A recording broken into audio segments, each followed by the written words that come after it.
एक गंभीर मुद्दा भी G7 के समिट में उठा। और अब आप यह देखिए कि इस समय पूरी दुनिया में G7 देशों से ज्यादा रशिया की बात क्यों हो रही है और अंतर्राष्ट्रीय खबरों में डील शब्द ट्रेंड क्यों कर रहा है। G7 के सभी 7 देशों ने यह ऐलान किया है कि वो रशिया के खिलाफ युद्ध लड़ रही यूक्रेन की सरकार को 50 बिलियन US डॉलर्स यानी भारतीय रुपयों में 4,20,000 करोड़ रुपए का लोन देंगे। और यह दुनिया का पहला ऐसा लोन होगा जो मिलेगा यूक्रेन को, लेकिन इसकी किश्तें चुकाएगा रशिया। आपको यकीन नहीं हो रहा होगा, यूक्रेन को लोन मिलेगा और किश्तें चुकाएगा रशिया। रशिया ने यूरोपीय यूनियन और अमेरिका के बैंकों और वित्तीय संस्थानों में जो 280 बिलियन US डॉलर्स यानी 23,30,000 करोड़ रुपए के जो फॉरेन रिजर्व्स, गोल्ड रिजर्व्स और बाकी परिसंपत्तियां जमा कराई हुई हैं और जिन पर उसे हर साल कम से कम 30,000 करोड़ रुपए का ब्याज मिलता है, उसी ब्याज से अब यूक्रेन को दिए गए लोन की किश्तें चुकाई जाएंगी और यह अपनी तरह का पहला ऐसा लोन होगा। सबसे अजीब बात यह है कि इस लोन का पैसा रशिया से लेकर यूक्रेन को रशिया के खिलाफ ही युद्ध लड़ने के लिए दिया जा रहा है और यह लोन भी वो देश बांट रहे हैं जिनकी जेब से एक पैसा भी जाने वाला नहीं है और ना ही उन्होंने अपनी जेब से कुछ दिया है। और इसी को वैश्विक राजनीति कहते हैं, जिसमें पश्चिमी देश रशिया के पैसे को उसी के खिलाफ एक हथियार के रूप में इस्तेमाल कर रहे हैं। दुनिया में अर्थव्यवस्था को स्थिर बनाए रखने के लिए हर देश अपनी परिसंपत्तियां, अपने देश का सोना और फॉरेन रिजर्व्स पश्चिमी देशों में रखता है और रशिया ने भी ऐसा ही किया था और रशिया को इन परिसंपत्तियों पर हर साल कम से कम 30,000 करोड़ रुपए का ब्याज मिलता था। लेकिन वर्ष 2022 में जब यूक्रेन और रशिया के बीच युद्ध शुरू हुआ तो पश्चिमी देशों ने शांति दूत बनकर अपने अपने देशों में जमा रशिया की सारी परिसंपत्तियों को फ्रीज कर लिया। यानी आप ऐसा समझ लीजिए कि रशिया के जो बैंक अकाउंट्स थे वहां पर उन्हें फ्रीज कर दिया और रशिया का इतना बड़ा पैसा वो फंस गया यूरोपीय यूनियन के बैंकों में और इन देशों में। और इन देशों ने कहा कि रशिया अगर अपने इन अकाउंट्स को डीफ्रीज कराना चाहता है, यानी अपने इस पैसे को वापस लेना चाहता है, इन प्रतिबंधों को हटवाना चाहता है, तो उसे ये युद्ध रोकना होगा, तब हम रशिया का ये पैसा वापस करेंगे, नहीं तो हम रशिया का पैसा ले लेंगे। लेकिन जब युद्ध विराम नहीं हुआ, रशिया इसके लिए तैयार नहीं हुआ, तो इन पश्चिमी देशों ने रशिया के ही पैसे को लोन के रूप में यूक्रेन को देने का ऐलान कर दिया। और अब इस डील ने दुनिया के ऐसे तमाम देशों की चिंताएं बढ़ा दी हैं जिन्होंने अपने फॉरेन और गोल्ड रिजर्व्स को इन देशों के बैंकों और दूसरी वित्तीय संस्थाओं में जमा कराया हुआ है और इनमें हमारा देश भारत भी है। तो देखिए हुआ क्या है, रशिया ने इन देशों के बैंकों में और वित्तीय संस्थानों में अपना जितना भी पैसा जमा कराया हुआ था, लाखों करोड़ रुपया जो उनका था, इन्होंने उस पैसे को फ्रीज कर लिया रशिया पर दबाव डालने के लिए और कहा कि अब हम तुम्हारा ये पैसा नहीं लौटाएंगे, ये पैसा अब इन्हीं बैंकों में फ्रीज हो गया और रशिया को ये पैसा नहीं मिलेगा। और इस पैसे पर रशिया को जो ब्याज मिलता था वो भी ब्याज अब रशिया को नहीं मिलेगा और उसी ब्याज से यूक्रेन को मिलने वाले लोन की किश्तें चुकाई जाएंगी। भारत का 500 टन सोना इसी तरह से पश्चिमी देशों में जमा था, जिनमें से 100 टन सोना हाल ही में भारत इंग्लैंड के एक बैंक से अपने देश वापस ले आया है। लेकिन भारत का लगभग 400 टन सोना आज भी पश्चिमी देशों में जमा है और इस डील के बाद दुनिया भर के देशों में यह चर्चा हो रही है कि क्या रशिया की तरह दूसरे देशों को भी अब सावधान हो जाना चाहिए। और देखिए यह स्थिति किसी के साथ भी आ सकती है। मान लीजिए आज भारत का लाखों करोड़ रुपया अगर पश्चिमी देशों के बैंकों में और वित्तीय संस्थानों में है और किसी बात पर पश्चिमी देश भारत पर कोई प्रतिबंध लगा देते हैं या भारत की कोई बात पसंद नहीं आती उनको, या मान लीजिए आज भारत और पाकिस्तान के बीच युद्ध हो जाए जिसके लिए ये देश भारत को दोषी ठहराने लगे और कहें कि हमने आपका जो लाखों करोड़ रुपया हमारे यहां जमा है हमने उसे सील कर दिया, हमने उसे फ्रीज कर दिया, अब हम आपको ये पैसा नहीं देंगे, तो भारत क्या कर लेगा। इसी तरह किसी दूसरे देश पर भी ये पश्चिमी देश ऐसा ही कर सकते हैं। तो क्या इनके बैंकों पर, क्या इनके वित्तीय संस्थानों पर विश्वास करना चाहिए। रशिया ने इस डील की कड़े शब्दों में निंदा की है और इस डील को क्रिमिनल डील यानी एक आपराधिक डील बताया है। जबकि G7 देशों और यूक्रेन के राष्ट्रपति व्लादिमीर ज़ेलेंस्की ने इस डील को ऐतिहासिक कहा है, जिसमें उनको ऐसा लगता है कि उन्होंने एक बहुत ही कोई नया काम कर दिया है। The G7 achieved a significant outcome this week on the matter of Russia's frozen assets in Europe and other places outside of Russia. Members of the G7 and the European Union worked together to freeze $280 billion in Russian central bank funds outside of Russia. I'm very pleased to share that this week, the G7 signed a plan to finalize and unlock $50 billion from the proceeds of those frozen assets. Головний результат для нас буде більше ППО. आज वाकई एक ऐतिहासिक दिन है। America और Ukraine ने एक मजबूत समझौते पर हस्ताक्षर किए हैं और ये आजादी के बाद से सबसे बड़ा समझौता है। इस समझौते से न सिर्फ हमें सुरक्षा मिलेगी, बल्कि इससे नौकरियां हासिल करने में भी मदद मिलेगी। मैं इस बात की पुष्टि करती हूं कि हम एक राजनीतिक समझौते पर पहुंचे हैं, जिसके तहत यूक्रेन को लोन के जरिए लगभग $50 बिलियन की मदद दी जाएगी। इसके लिए रूस की संपत्तियों का इस्तेमाल किया जा सकता है। हम इन संपत्तियों को जब्त करने की बात नहीं कर रहे, बल्कि समय के साथ मिलने वाले ब्याज की बात कर रहे हैं।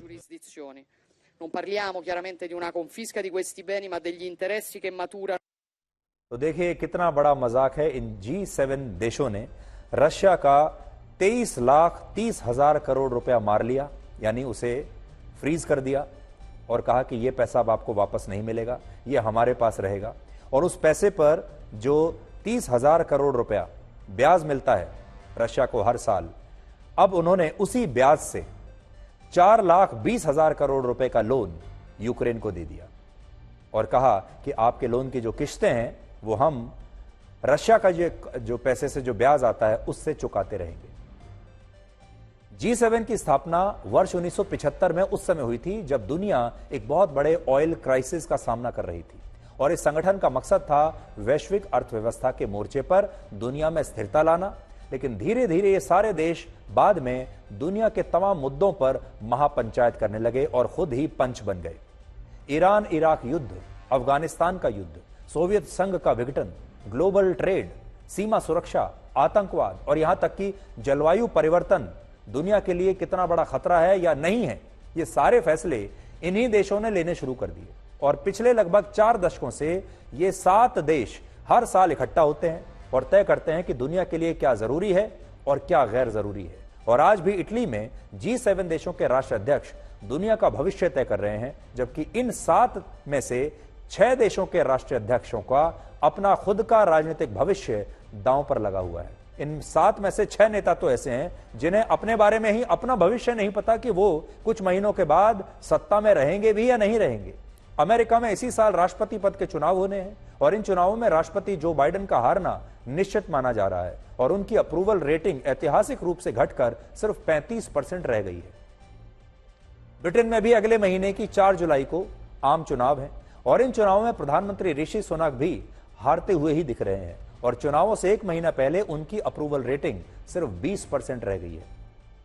फ्रांस के राष्ट्रपति इमैनुअल मैक्रों भी यूरोपीय यूनियन के चुनाव में हार गए और अब स्थिति यह हो गई है कि फ्रांस में लोग ये मांग कर रहे हैं कि अगर इमैनुअल मैक्रों 30 जून से होने वाले स्नैप इलेक्शंस में नहीं जीतते तो उन्हें राष्ट्रपति का पद भी छोड़ देना चाहिए, तो उनकी कुर्सी भी खतरे में है। इसी तरह कनाडा, जर्मनी और जापान में अगले साल चुनाव होने वाले हैं और इन तीनों देशों के राष्ट्राध्यक्षों की भी या इनके नेताओं की भी अभी से हार निश्चित ही मानी जा रही है।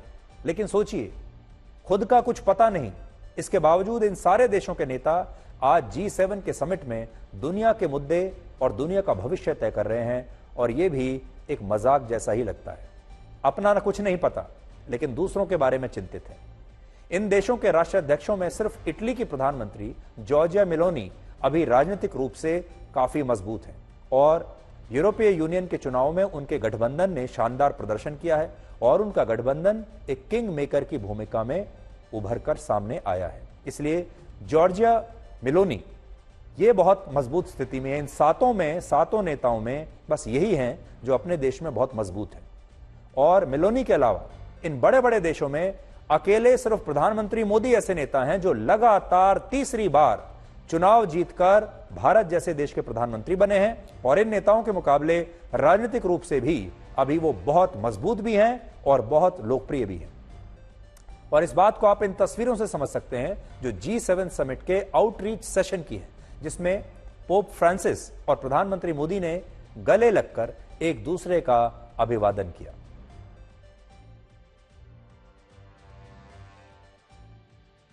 इस सेशन के दौरान ऋषि सुनक से लेकर कई नेता प्रधानमंत्री मोदी से लगातार बात कर रहे थे।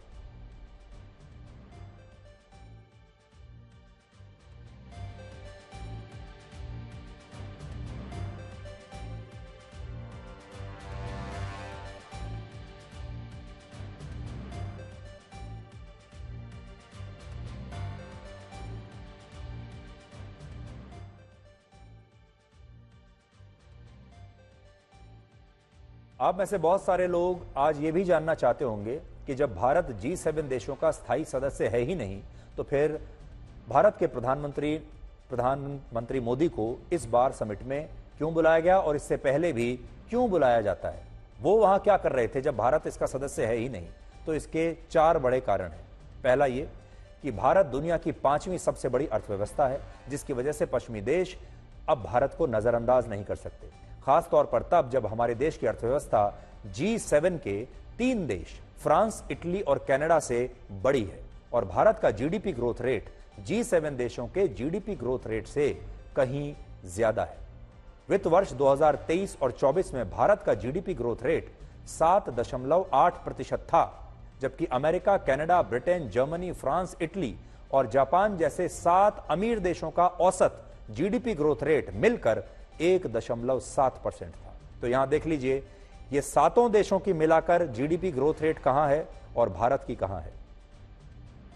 एक जमाने में ये G7 देशों का जीडीपी विश्व के कुल जीडीपी का लगभग 60% हुआ करता था, लेकिन अब यह घटकर 40% रह गया है। दूसरा कारण यह है कि इस समय भारत निवेशकों के लिए पसंदीदा जगह है और वैश्विक व्यापार के लिहाज से दुनिया के लिए सबसे जरूरी देश है। और IMF का कहना है कि भारत दुनिया के लिए एक प्रमुख आर्थिक इंजन बन सकता है, जो उपभोग, निवेश और व्यापार के जरिए वैश्विक विकास को गति देने में सक्षम है। तीसरी बात, भारत ने चीन को जनसंख्या के मामले में पीछे छोड़ दिया है और G7 देश चाहते हैं कि दुनिया की सबसे बड़ी आबादी वाला देश भारत उनके संगठन की वार्षिक बैठक में शामिल हो। चौथा कारण यह है कि अमेरिका, जापान और यूरोपीय देश ऐसी नीतियां बना रहे हैं जिनमें हिंद प्रशांत क्षेत्र के साथ, हिंद महासागर क्षेत्र के साथ करीबी बढ़ाने की बात है और इस लिहाज से भारत G7 देशों के लिए महत्वपूर्ण हो जाता है, क्योंकि भारत के रशिया के साथ भी मजबूत रिश्ते हैं। इसलिए G7 देश भी भारत को पूरा महत्व देना चाहते हैं। आज इन 2 तस्वीरों की भी बड़ी चर्चा हो रही है, जिसमें एक तस्वीर अमेरिका के राष्ट्रपति जो बाइडेन की है, जो एक कार्यक्रम के दौरान वर्ल्ड लीडर्स की पंक्ति से छिटक कर कुछ दूर चले गए और ऐसा लगा कि वो कुछ कंफ्यूज हो गए हैं या फिर वो भटक से गए हैं। जिसके बाद इटली की प्रधानमंत्री जॉर्जिया मेलोनी 81 वर्ष के जो बाइडेन को वापस खींचकर लाती हैं और उन्हें बताती हैं कि उन्हें कहां पर खड़ा होना है और कहां देखना है।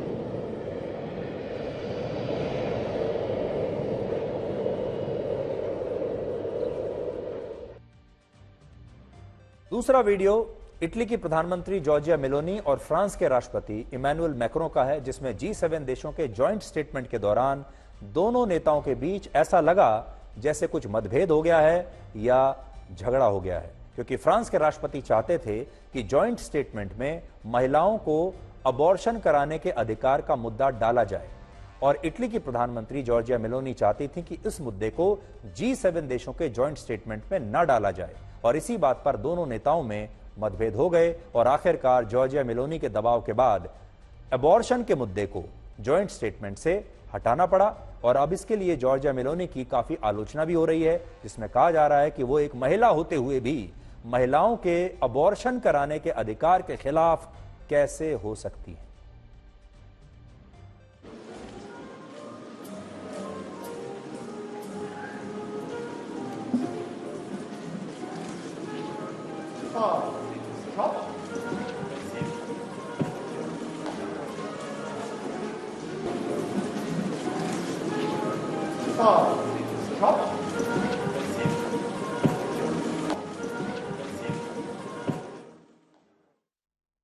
तो आज हम ये कहना चाहेंगे कि भारत दुनिया का आबादी के हिसाब से सबसे बड़ा देश है। 140 करोड़ लोग यहां रहते हैं। दूसरा, भारत अर्थव्यवस्था के हिसाब से दुनिया का 5वीं सबसे बड़ी अर्थव्यवस्था है। ऐसे में भारत को G7 का सदस्य देश होना चाहिए। चाहे तो वो इसका नाम अब G8 कर सकते हैं, G9 कर सकते हैं। एक और बड़ी बात यह है कि देखिए, G7 में ना तो चीन इसका सदस्य है और ना ही रशिया अब इसका सदस्य है। ये दो बहुत बड़ी महाशक्तियां इस G7 से बाहर हैं। लेकिन रशिया के बारे में ये G7 देश फैसला कर लेते हैं। तो हम आज ये कहना चाहेंगे कि भारत को अब G7 का या G8 का, जैसे भी इस पूरे ग्रुप का, इस समूह का सदस्य होना चाहिए। और ये बात औपचारिक रूप से भारत को अब सिर्फ ऐसा नहीं कि स्पेशल इनवाइटी के तौर पर बुला लिया, अब उन्हें प्रधानमंत्री मोदी को स्थायी सदस्य बनाना चाहिए, भारत को स्थायी सदस्य बनाना चाहिए। और इसी तरह से G20 देशों में भी भारत को एक स्थायी सदस्य होना चाहिए और उसे एक अहम भूमिका निभानी चाहिए। और जब ऐसा हो जाएगा तो फिर भारत आगे चलकर यूनाइटेड नेशंस में जो सिक्योरिटी काउंसिल की जो परमानेंट सीट होती है उसमें भी अपना दावा कर पाएगा।